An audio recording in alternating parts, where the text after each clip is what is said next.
So, you might have heard about the recent provisions that have gone on in Ohio over the past week that basically make abortion like impossible to get.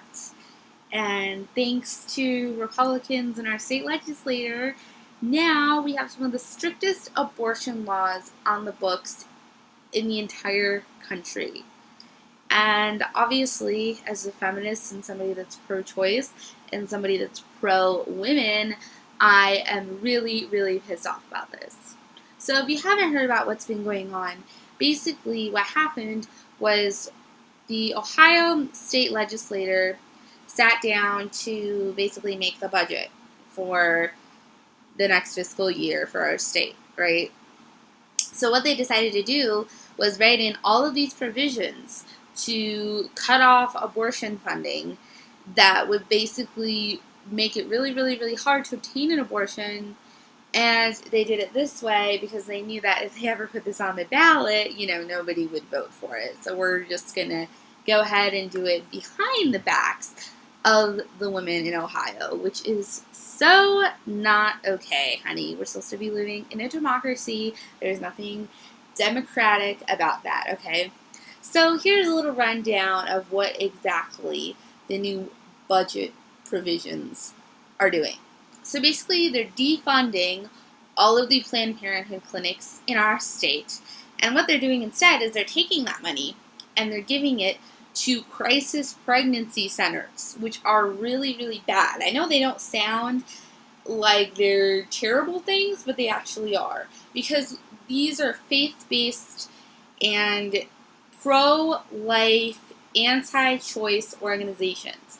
So what they do is they often actually lure women in by being near an abortion clinic or like advertising themselves like they give some kind of help to women who are thinking about getting an abortion, or something like that. But that's not what they really do. They really sit down with women and basically shame them and guilt them into keeping their baby. And, they provide all of these services like counseling and stuff. But the people that work at these places are usually not even licensed, because the licensing that like a real psychologist or counselor or therapist or what the fuck ever has to have, these people don't have to have that.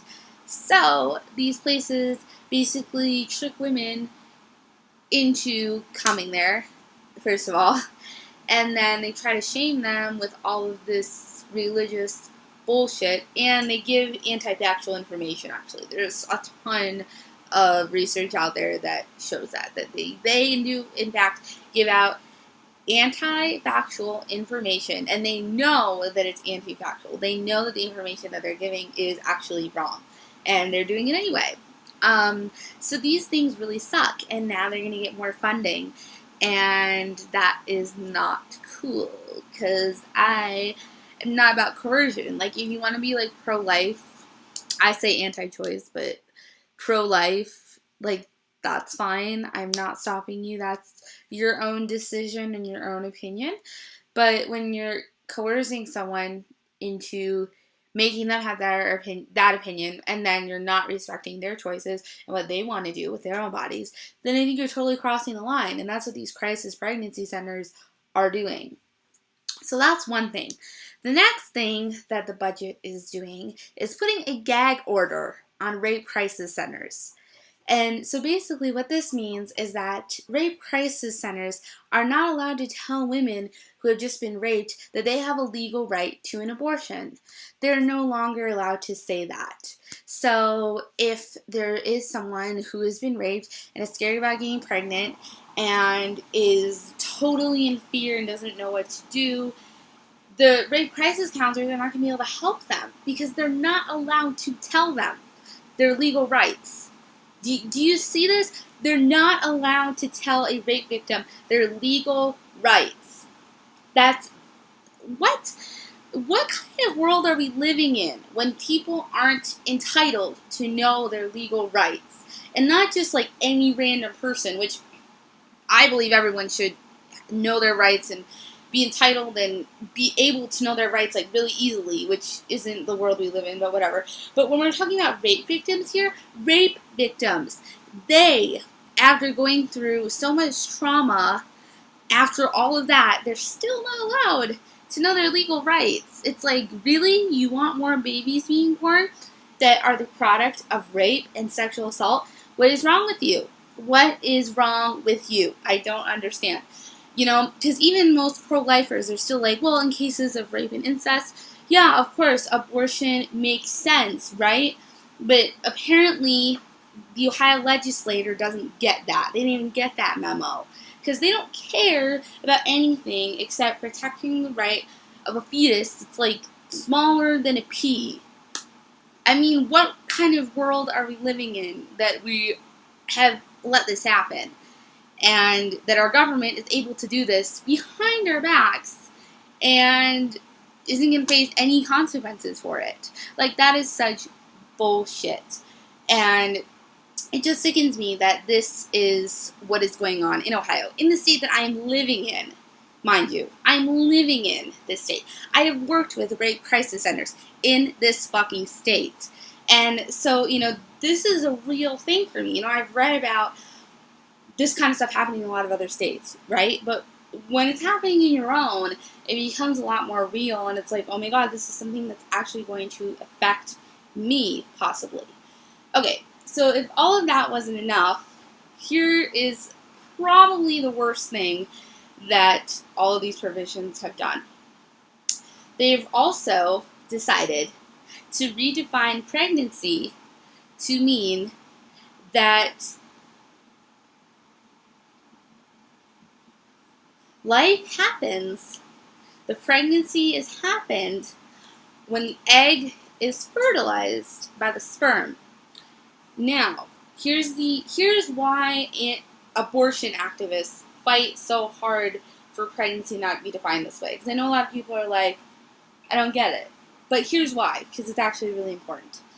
A lot of the modern hormonal methods of birth control that are like super effective and super convenient and all of that other wonderful stuff actually do something after that point. So what they do is they thin the line of the uterus, which is where the egg would implant, because it has to implant on the wall.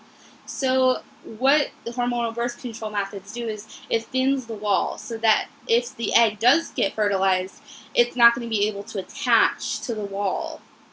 And that actually happens naturally to like half of women in their lifetime without birth control anyway. Sometimes the egg just doesn't fucking implant, like it happens. But that would mean that if there is an egg that's fertilized, that was actually pregnancy and that was actually a life according to the new law here.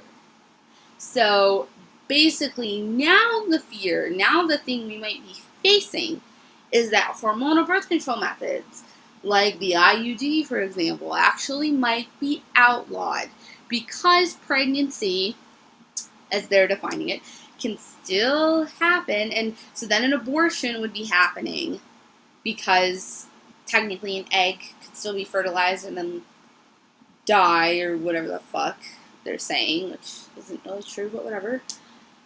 So that means an abortion would happen, and you know, there's all these crazy laws that like doctors have to give the abortion pill and there has to be a doctor present to administer an abortion and all kinds of shit. So that would basically mean that birth control is now considered abortion, and we would have to outlaw that.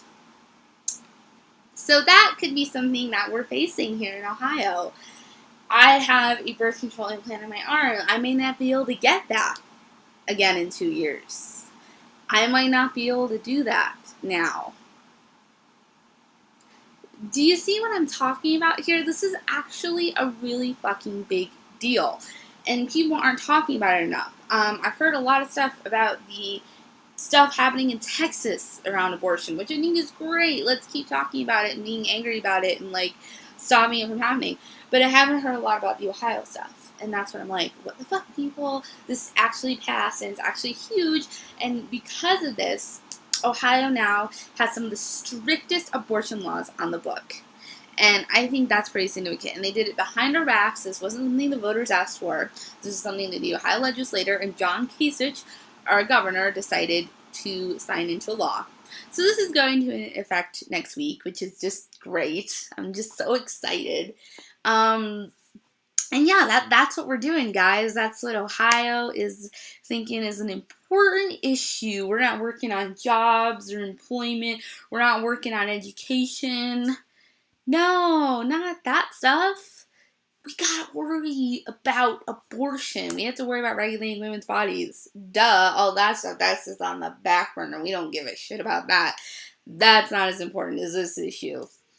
Or so our government thinks. So, if you're very unhappy about this, I would encourage you to call the leaders of our government here in Ohio. You can really easily find their information. Our governor is John Kasich. You can call the Ohio senators that are the national senators in the national legislature, Rob Portman and Sherrod Brown.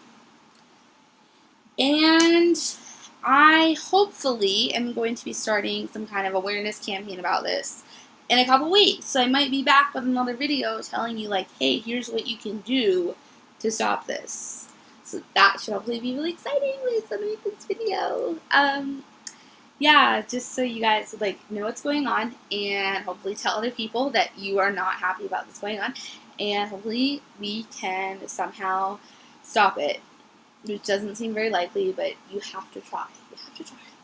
So thanks everybody for watching this, and I will see you later.